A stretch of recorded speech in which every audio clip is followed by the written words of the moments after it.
بنی اسرائیل کی سرزمین میں ایک ایسا دور آیا جب لوگ ظاہری عبادات تو کرتے تھے لیکن دلوں سے اللہ کی سچی اطاعت کمزور ہو چکی تھی۔ علماء اور پیشوا دین کو اپنے فائدے کے لیے استعمال کرنے لگے تھے اور عام لوگ گمراہی میں مبتلا ہو رہے تھے۔ ایسے وقت میں اللہ تعالیٰ نے اپنی خاص رحمت کے طور پر حضرت عیسیٰ علیہ السلام کو مبعوث فرمایا۔ حضرت عیسیٰ علیہ السلام کی پیدائش خود ایک عظیم معجزہ تھی۔ آپ کی والدہ حضرت مریم علیہ السلام نہایت پاک دامن اور عبادت گزار خاتون تھیں۔ اللہ تعالیٰ نے بغیر باپ کے آپ کو پیدا فرمایا تاکہ یہ نشان ہو کہ اللہ ہر چیز پر قادر ہے۔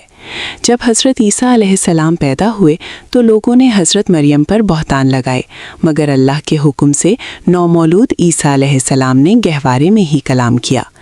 میں اللہ کا بندہ ہوں، اس نے مجھے کتاب دی ہے اور نبی بنایا ہے۔ یہ پہلا معجزہ تھا جو آپ کی قوم نے دیکھا۔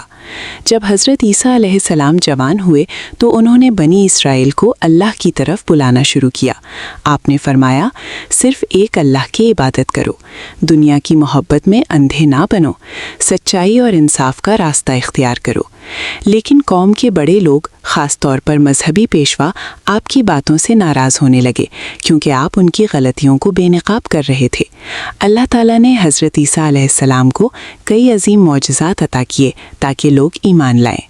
مردوں کو اللہ کے حکم سے زندہ کرنا، اندھوں کو بینا کرنا، کوڑیوں کو شفا دینا، مٹی سے پرندہ بنا کر اس میں جان ڈال دینا۔ یہ سب دیکھنے کے باوجود بہت سے لوگ ایمان نہ لائے، بلکہ انہوں نے ان معجزات کو جادو کہنا شروع کر دیا۔ ہر مشکل وقت میں کچھ لوگ ایسے ہوتے ہیں جو سچ کا ساتھ دیتے ہیں۔ حضرت عیسیٰ علیہ السلام کے بھی چند مخلص ساتھی تھے جنہیں حوارین کہا جاتا تھا۔ انہوں نے کہا، ہم اللہ کے مددگار ہیں، ہم آپ پر ایمان لائے۔ یہ لوگ ہر حال میں حضرت عیسیٰ علیہ السلام کے ساتھ کھڑے رہے۔ جیسے جیسے حضرت عیسیٰ علیہ السلام کی دعوت پھیلتی گئی، ویسے ویسے دشمنی بھی بڑھتی گئی۔ بنی اسرائیل کے سرداروں نے فیصلہ کیا کہ انہیں ختم کر دیا جائے۔ انہوں نے حکومت وقت کے ساتھ مل کر حضرت عیسیٰ علیہ السلام کو سولی دینے کی سازش کی، لیکن اللہ اپنے نبی کو دشمنوں کے حوالے کیسے کرتا؟